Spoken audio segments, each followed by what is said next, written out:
14 अगस्त 1947 के बारे में तो आप सब लोग बहुत कुछ जानते हैं, लेकिन मैं आज आपको तारीख की उन वादियों में लेकर जाना चाहता हूँ, तारीख के उन पन्नों को बदलना चाहता हूँ, किताब के उन औराक को चेंज करके आपके सामने लाना चाहता हूँ जिसके बारे में आप कुछ नहीं जानते।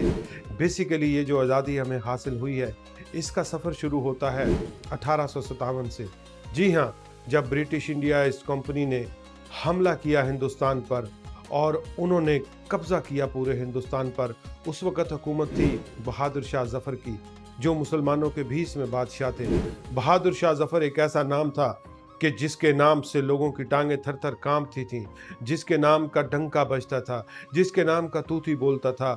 लेकिन हर अरूज को कभी न कभी ज़वाल होता है, और वही ज़वाल आया बहादुर शाह ज़फ़र पर, जब रातों रात उसकी पूरी की पूरी एम्पायर को ख़त्म कर दिया गया, उसे गिरफ़्तार कर लिया गया। गिरफ़्तार करके बहादुर शाह ज़फ़र को सुबह नाश्ते की टेबल पे लाया गया, और नाश्ते की टेबल पे जो ट्रेज़ रखी गईं, आपका ये वाक़या सुनकर दिल यकीनी तौर पर दहल जाएगा, आंखें फट जाएंगी, थर्रा उठेंगे, जिस्म कँपा उठेगा, क्योंकि जो ट्रे बहादुर शाह ज़फ़र के आगे रखी गई, उन ट्रे में जैसे ही कपड़ा उठाया तो बहादुर शाह ज़फ़र के तीनों बेटों के सर थे। जी हाँ, तीनों बेटों के सर कलम करके बहादुर शाह ज़फ़र के सामने रखे गए कि इनका नाश्ता कीजिए।